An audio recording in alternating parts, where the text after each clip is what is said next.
What's up, tribe? How you guys doing? Welcome back. This is going to be a review for Marrying Millions Season 2, Episode 4. So, we start off with Ronnie and Desiree. Like, they hadn't spoken since she went back to LA. They're talking for the first time. And she is holding her ground. She was like, listen, I told you, I'm not coming back unless I meet your mother. Like, that's, your parents. Like, that doesn't make sense. Like, I told you how I felt. We've been dating for, over a year, I think 2 years, and nobody knows who I am. And she said, what is it about me? Like, what are you afraid of? And he was like, listen, I'm just worried that my mama not gonna like you. Like, my mother's very conservative. You can be a little extra. And at the end of the day, that's my mother. So if she doesn't like you, we got a major problem. So later on in the episode, we meet his mom. Listen, Ronnie Mama bossy. Okay, Ronnie Mama is bossy. But let me tell you what else about Ronnie Mama. Ronnie Mama think Ronnie gay. And Ronnie Mama is just waiting for Rodney to come to her, and tell her. She said, my son doesn't really come to me about his personal life, because she asked him, well, who you dating? And he said, well, there is somebody, and she was like, okay, well, I want to meet him. I want to meet her, or meet them, she probably said. And I'm having a family dinner next week, and I expect you to be there and go on and bring who you've been seeing. And he said, well, next week, that might be a little bit. I don't know if I'm going to be able to make that. She said, make it work. She said, and I'm not playing with you. I know how you like to play games and you just disappear instead of, when you're supposed to be somewhere, you don't want to be there, you just disappear. She said, so I'm telling you now, I expect to see you and whoever it is you dating. And then when she was in her confessional, she was like, me and Ronnie don't talk a lot about his personal life because I just think it's some things he wants to talk to me about. And I'm not going to rush him. I'll be here when he's ready to discuss them. And I'm thinking, because you think he gay. I think most of us think he gay. Anyway. So, baby, we're going to see how that works out. So, Bill and Bree. Now listen, this whole situation was a lot. Okay, it was a lot going on. So we start off, Bill was not happy at the fact that Kathleen and Bree's mom had that whole situation at the party. He said, Kathleen is really important to me. I really want us to all get along. So I want to invite Kathleen and your mom to dinner. And let's really talk through this and let's figure it out. I have no idea why Kathleen's acceptance of who you are dating is so important to you. You keep saying she's the mother of my children. Again, I keep saying your children are adults. At this point, you and Kathleen don't never ever have to speak again, and life will be fine.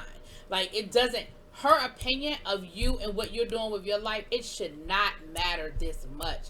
I have no idea why Bill is bending over backwards for Kathleen. And you know who else don't get it? Bree. You know who else don't get it? Bree Mama. You know who else don't get it? Bree Daddy. So they getting ready. They figuring out what they're going to wear. And Bree is pulling out dresses. And he was like, what about this dress? Because he was like, Kathleen is very conservative. And, I don't want her to be talking about you if you have on something that's a little too flashy. So then she pulls out another dress. And he said, that's a summer dress. It's wintertime. You need to pull out a winter dress. And she was like, does it matter? He was like, yeah, because if you wear a summer dress and it's winter, yes, she gonna talk about you about that too. And again, I'm thinking to myself, now granted, yes, you should not be wearing, even though y'all live in Texas, you probably shouldn't be wearing a sundress in December. But at the end of the day, Bill, that is way too much. I mean, take a shot. Listen, it was too much. So then and Bree was feeling some kind of way about it. Like, she was really feeling some kind of way. And I'm with you on this one, Bree. This is a lot. I have yet to figure out. Now, I don't think Bill is sleeping with this woman. Like, I don't think it's that deep. But there is something. I don't know what it is. Maybe he still has some feelings for her. I don't know. I don't know what it is. But he clearly is concerned about what she thinks. And Kathleen clearly knows that she is Queen Bee and that Bill is bending over backwards to make her happy. Like, it's clear that she knows that she has his attention, right? So then we have we go to dinner, and of course her mama and daddy are like, I don't understand why we here. I don't understand why we gotta meet with this woman. I don't understand why we care what this woman think about us, because we don't. And so Kathleen shows up, and Bill tries to start with, well, I think that you owe Kathleen an apology. Bree mother was like, I ain't apologizing. Bree mama said, I said what I said, and I meant what I said, and I ain't changing it. I ain't coming up off of it, and I ain't changing my mind, and I ain't apologizing. I was like, ooh. Then, they got to Kathleen and the mama got to talking, and she said, why did y'all get divorced? Because I'm really feeling like there's still some feelings. Like, do you still have feelings for him? Does he still, do y'all still love each other? Like, what is really good? And Kathleen was like, I love him. We are friends, but I am not in love with him. Like, trust me, that ship has sailed. And so she was like, well, why y'all get divorced then? Baby, she said, because Bill's a cheater. Now, I had assumed that the mama was so upset with Kathleen because she knew what Kathleen had said about her daughter, like on the show. But if you knew what she said about your daughter, then you knew about the whole he's a cheater thing. But now I guess they flash back to a conversation where Bree was upset and crying and telling her mother about the conversation. But in the conversation, she still told him she was a cheater. I guess she wanted to hear it come out of Kathleen's mouth. I don't know. So Kathleen is like, so she's like, a cheater. So baby, all that energy she had for Kathleen, it went right at Bill. She said, you a cheater. She said, you better not cheat on my daughter or I'm gonna have to fuck you up. I said, oh! Bill was like, what? Like, come on now, come on. She said, no, that's my baby. You're not gonna hurt my baby. That's my baby. She said, you cheat on my baby. You hurt. She said, you break my daughter's heart. I think I had to kill you. He was like, what?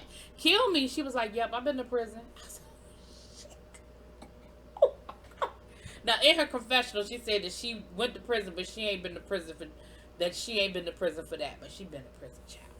I said, "Oh my goodness, Kathleen, Bree mama is gangster, baby." And then listen, and then her all of a sudden, Kathleen and Bree mama became best friends.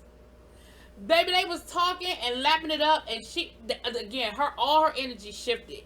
That energy that she had for Kathleen, because she told her, she said, if somebody talked to your daughter like that, how would you feel? She said, but I was just trying to warn your daughter and let your daughter know that this man ain't been faithful. They never been faithful to nobody, baby. So now Bree feels some kind of way, right? Because now she's sort of on the hot seat a little bit. She feels some kind of way. Baby, Bill said, I'm very satisfied with Bree. Bree said satisfied. He said, is that a bad word? I'm satisfied.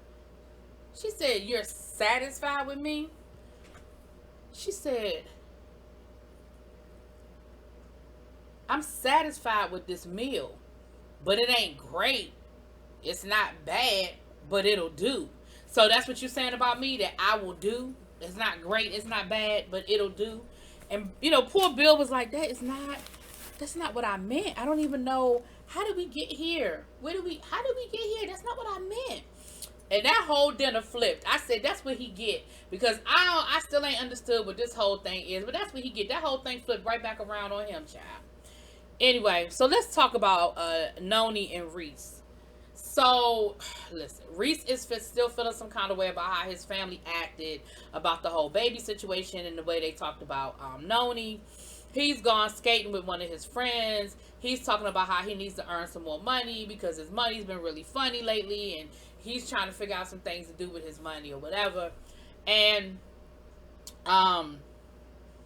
he said, well, I got this little thing that I got by the bus stop. He's like, by the bus stop, and come to find out it's a sperm bank. And he was like, oh, I can make me some good money doing this, like making a deposit. I can make some good money.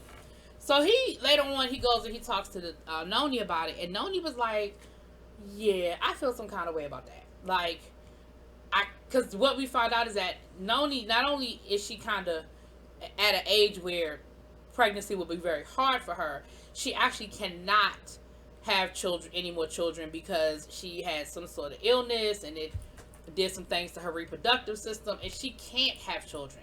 So this isn't even a situation of him dating an older woman and that option not being open to him. She physically couldn't do it. So whether she was 33, 43, 53, she physically can't have a child or have any more because she has an 11-year-old. And so,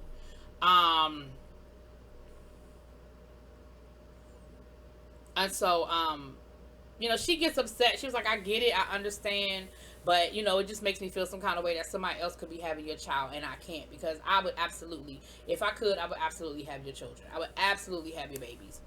And so then he told her about what his family said about him being the last male heir to carry on the name, and he didn't understand. I mean, and them being really upset. And she was like, well, wait a minute, hold up. Like, what?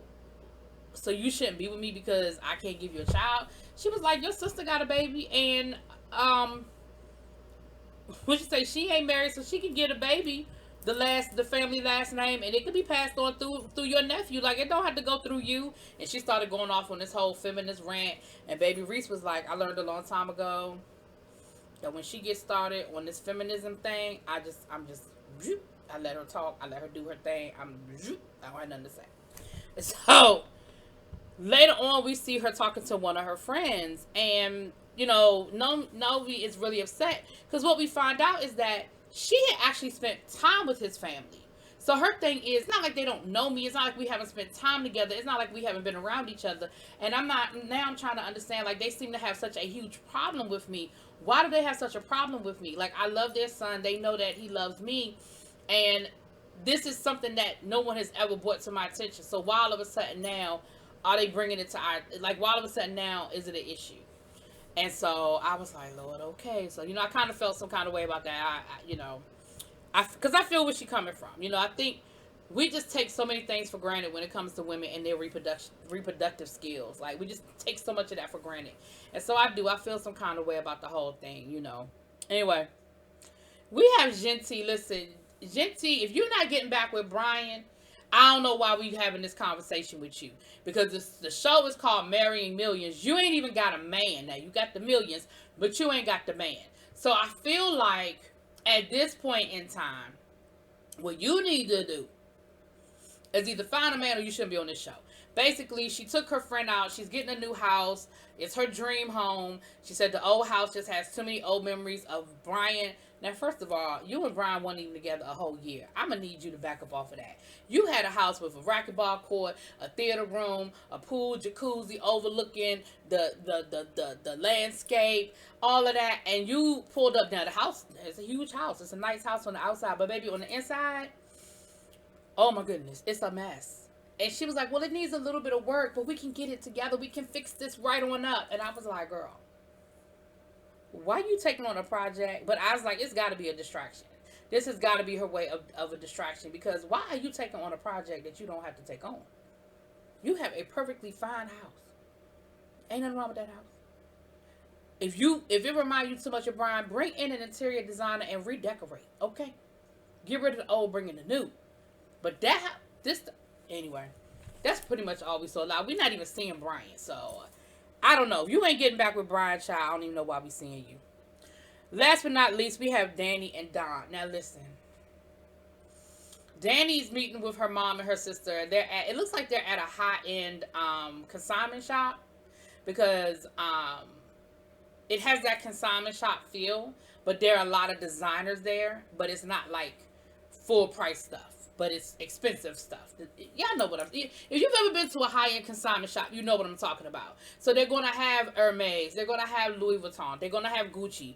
And it's not going to be the same as if you had bought it from the Gucci store. But it's still pretty high-end. I've been to a few of those when I was out in California, baby. Listen. I mean, they got some good deals, though. You can find some good stuff. Anyway, moving on.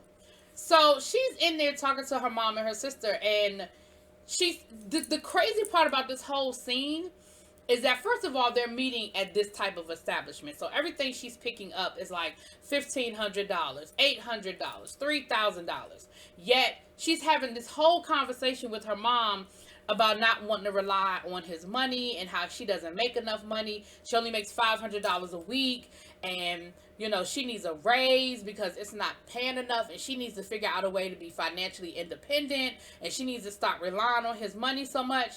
Yet you ended up buying a $1,500 trench coat using his credit card. Now the trench coat was bad. It was a bad trench coat, but it was just, that whole conversation was so oxymoronic. And the conclusion that she came to at the end of that conversation was, I need to ask for a raise.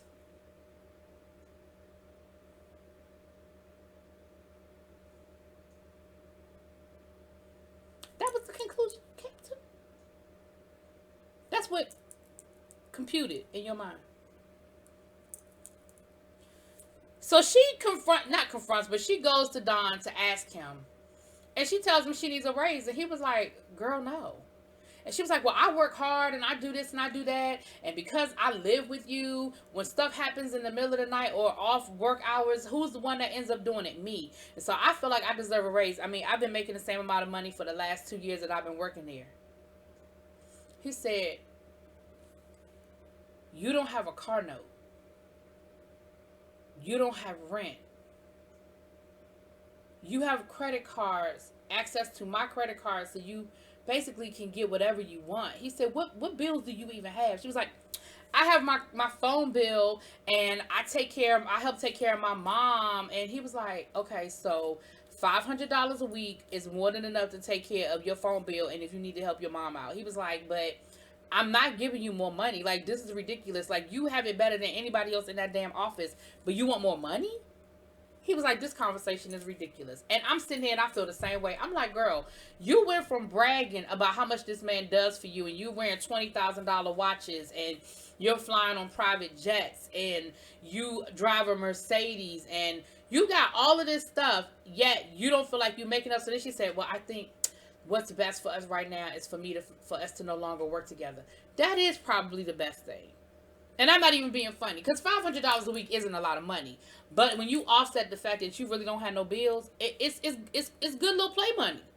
It's good little play money. You making $2,000 a month when you don't have any rent, you don't have a car note, you really don't pay, like, you don't have to shopping allowance, food allowance. Like, you're Gucci, okay?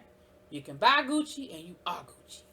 And so I felt the same way, and I was like, girl, you doing a lot. But yeah, you probably do need to just find you a job where you making whatever you make it. I mean, you said you went to college. I don't know if you graduated from college or not, but if you've been working doing real estate, and she said that she's been, doing contracts and stuff like that. So it sounds like you have something you can put on your resume. You're not just sitting around the office filing your nails. It sounds like you're working.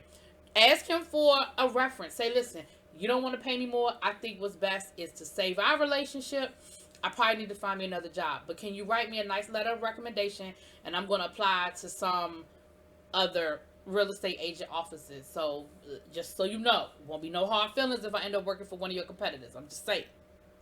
So anyway, and that might be a problem too, but that's a whole nother problem for a whole nother day. Anyway, y'all let me know what y'all think. Drop it in those comments. Peace.